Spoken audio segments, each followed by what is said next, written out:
tous, je suis ravie d'être avec vous pour cette nouvelle semaine d'information sur Télé Grenoble. Nous sommes le mardi 2 juin, toutes les heures à partir de 18h, retrouvez l'essentiel de l'actualité du Grand Grenoble. C'est le grand jour, celui du retour à la presque normale. À travers la réouverture des restaurants et des cafés, réapparaît la lueur de la liberté. Que les Grenoblois reprennent le goût des sorties conviviales, c'est ce qu'espèrent les restaurateurs. Un reportage de Mathias Araez. Cela pourrait être une mise en place comme le restaurant La Chuleta en a connu des centaines, mais pas celle-là. Après 2 mois d'une fermeture imposée par la crise sanitaire, le restaurant situé à Cessin voit le bout du tunnel. Tout le monde avait envie de retravailler, parce que rester confiné c'est bien, mais trop longtemps c'est trop. Bien qu'aidés par les collectivités, les restaurateurs ont tout de même vu quelques factures tomber en fin de mois. Du côté de la marchandise, Virginie et son mari ont limité la casse, notamment grâce à la spécialité de la maison. Il y a eu quelques pertes, mais heureusement pas trop, parce que mon mari achète chaque semaine, donc il n'y a pas eu tant de pertes que ça. Et puis nous, on fait beaucoup, c'est de la viande maturée aussi, donc ça vieillit dans une vitrine spéciale. Donc là, on n'a pas eu de perte pour ça non plus. Aujourd'hui, c'est l'après qui se prépare. Aussi bien en terrasse qu'en salle, 1 mètre devra séparer les dossiers des chaises. La désinfection systématique, le port du masque au service ou encore l'impossibilité de servir le vin, voilà les nouvelles manières de travailler qui attendent l'équipe. Ce qui va être le plus difficile, c'est qu'il faut que les gens, quand ils vont rentrer dans le restaurant, ils portent un masque. Donc on va être obligé de jouer un petit peu à la police et ça, c'est pas notre job, parce qu'on est là pour accueillir, pour qu'ils se détendent, et puis quand ils vont rentrer, il faudra vérifier tout ça, quoi. Et si le protocole est prêt, pour le moment, le téléphone ne sonne encore que trop peu. Je pense que ça va démarrer tout doucement, oui. Et cet été, je pense que ça va être calme, parce que les gens vont pouvoir partir en vacances, donc ils vont en profiter, je pense. Donc je pense que ça va être calme. Difficile de voir clair à l'horizon. Pour l'heure, la Chuleta repart avec toute son équipe, mais n'écarte pas la possibilité de remettre une partie au chômage partiel en cas de manque de clientèle. Et prochaine étape le 22 juin prochain avec la réouverture des salles de cinéma. C'est le dernier jour du dépôt des listes électorales pour le second tour des élections municipales. En quelques mots, voici ce qu'il faut retenir concernant l'agglomération grenobloise. Des duels et 2 quadrangulaires attendent les électeurs. Les quadrangulaires auront lieu à Grenoble avec Éric Piolle, Alain Carignon, Émilie Chalas et Olivier Noblecourt, et à Échirolles avec Renzo Sully, Alexis Joly, Fabienne Sarah et Alban Rosa. À Mélan, Jean-Claude Perrin retire sa liste pour Mélan, soutenu par les Républicains. Arrivé 3e au premier tour, le conseiller municipal et vice-président du département avait tenté une fusion avec la liste Sincèrement Mélan, dirigée par Joël Ours et soutenue par la République En Marche. Proposition refusée par la candidate qui finira sa course face à la liste de la gauche écologiste de Philippe Cardin, arrivée en tête avec plus de 49% des voix. Duel également à Fontaine, malgré 4 listes en capacité de se maintenir. Franck Longo, le candidat MoDem en tête avec 32% des voix, a trouvé un accord avec le socialiste Laurent Toviste, 3e avec 21%. En face, le maire sortant communiste Jean-Paul Trovero, qui a réuni 24% des suffrages au premier tour, a fusionné avec la liste de son ancienne adjointe de la France Insoumise, Sophie Romera, qui avait dépassé 20,5%. Il y aura donc du suspense dans la 5e commune de l'Isère. Du suspense aussi à Sassenage, le maire sortant Christian Coignet arrivé en tête avec 45% des voix, sera opposé à une liste commune de ses 2 adversaires de gauche, Yannick Bell et Farid Benzakour, avec sur le papier près de 55% des voix au premier tour. Il pourrait faire basculer cette commune, mais l'arithmétique et la politique ne font pas toujours bon ménage. Enfin, à Saint-Égrève, 2 adjoints au maire sortant étaient en course au premier tour. Emmanuel Roux, arrivé 3e avec 20% des voix, a décidé de jeter l'éponge, sans pour autant appeler à voter pour son ancien collègue Benjamin Coiffard, 2e avec 30% des voix. Ayant fait l'union à gauche avant le début du scrutin, le candidat écologiste Laurent Amadieu sera en ballottage très favorable. Il avait frôlé l'élection dès le premier tour avec 49,3% des voix. Le 28 juin prochain, on votera également dans 4 autres communes, Bresson, Hébin, Saint-Paul-de-Var, Cessinay, Vif et Visil. Du côté de Pont-de-Claix, les travaux du cours Saint-André ont bien repris avec le déconfinement. La métropole mise gros sur le vélo dans l'espoir de voir ses habitants pédaler. L'objectif est toujours le même, réduire l'utilisation de la voiture pour la remplacer par la bicyclette lorsque c'est possible.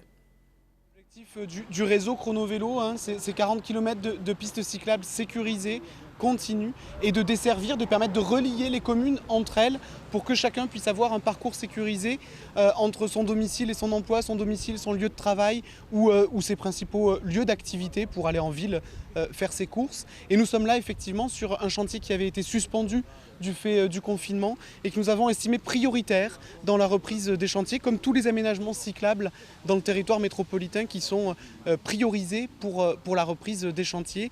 Nous aurons dès le mois de novembre une continuité cyclable du cœur de Pont-de-Claix jusqu'au cœur de Grenoble, en se reliant avec les autres chrono-vélos qui desservent le campus de Saint-Martin-d'Air, la gare de Grenoble tout autant. Elle desservira cette chrono-vélo Échirolles aussi et reliera la rue Général Mangin sur laquelle la chrono-vélo est déjà ouverte au public.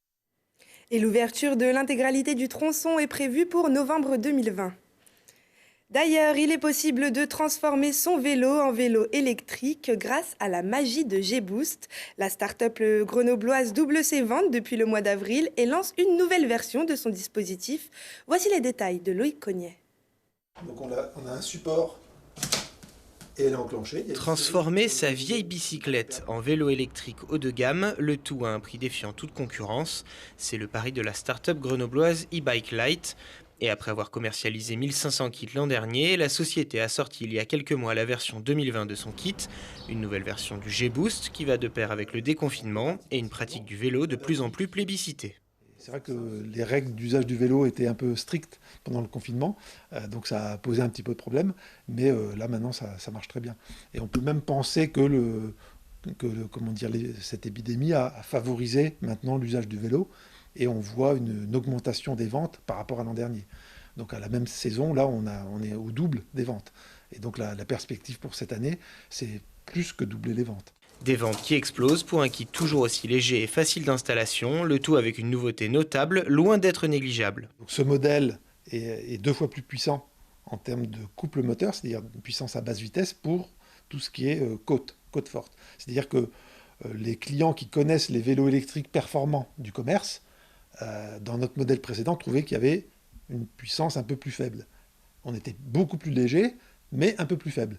Donc là, on a relevé ce défi d'arriver à conserver le moteur qui est petit, et malgré cette taille, à délivrer la même puissance que les moteurs concurrents, et donc pouvoir monter des côtes à 10%, 12%, avec la même puissance, la même autonomie, tout en ayant toujours ce poids très léger. Voilà. Entre une envie de liberté, un désir d'arrêter les transports en commun et avec les aides de l'État sur les dispositifs électriques, nul doute que cette innovation Made in Grenoble n'a pas fini de séduire des Français en quête de liberté et d'évasion à l'approche de l'été.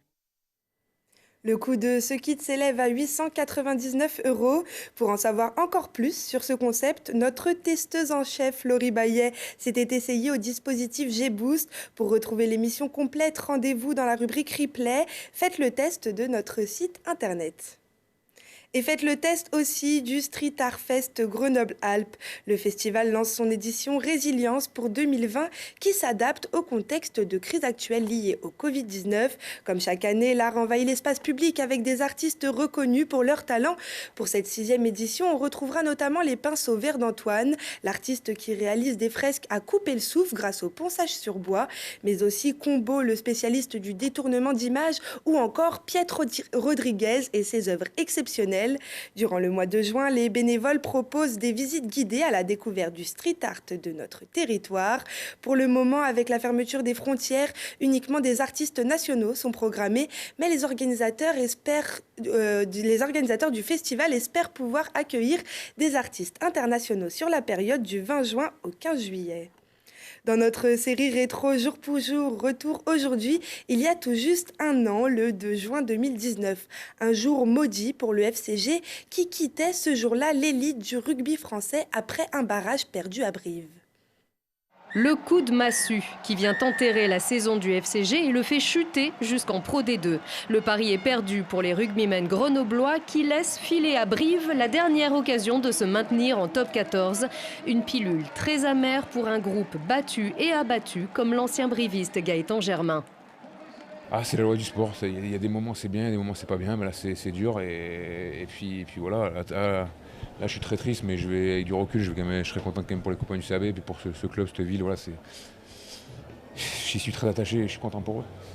Et pourtant, personne n'est vraiment surpris. Cette défaite s'inscrit dans la logique de la saison où le FCG, toujours à la peine, n'a jamais convaincu, contrairement à Brive, en tête de la saison régulière de Pro D2. Mais ce qui laisse des regrets, c'est la manière, car il y avait la place, tant sur la saison que sur le match, où si souvent les Grenoblois pouvaient reprendre l'avantage. Mais ici encore, des petites erreurs invalides 2 essais et rappellent l'ascenseur émotionnel. On croit qu'on marque sur le porté, on ne marque pas. Après première mi-temps, on croit qu'il y a essai, mais qu'il y a un en avant. Donc voilà, dans les petits détails, on fait que Brive a remporté ce match. On aurait pu mener quand même 13-0. Et à 13-0, avec une équipe qui a déjà pris un gros coup sur la tête la semaine dernière en perdant la finale. Nous, ça nous donnait une autre dynamique, ça éteignait un petit peu les supporters aussi. Et je pense qu'ils auront le match, il y aurait eu un scénario certainement différent. Et avec Dessy, on refait toute la saison, toutes les saisons. Le FCG navigue entre top 14 et Pro D2 depuis 3 ans. Dur pour les nerfs. Il va falloir digérer. Heureusement qu'on a les vacances. Mais on va revenir. On va revenir et on va faire quelque chose en Pro D2. Avec qui, avec quels moyens, les questions déferlent comme les larmes à leurs yeux. Symbole aussi de la détermination de tout un club à ne pas en rester là. Vous l'avez fait. Et cette première saison en Pro D2 restera inachevée pour le FCG puisque le championnat s'est arrêté prématurément le 6 mars. Aucune équipe n'accédera cette année au top 14. Après 3 mois d'inactivité, les joueurs ont par contre repris ce mardi l'entraînement. Le nouveau championnat devrait débuter en septembre. C'est la fin de ce journal. Merci à tous de nous avoir suivis. Rendez-vous demain à 18h, puis toutes les heures sur Télé Grenoble pour une nouvelle édition du JT. Excellente soirée à tous.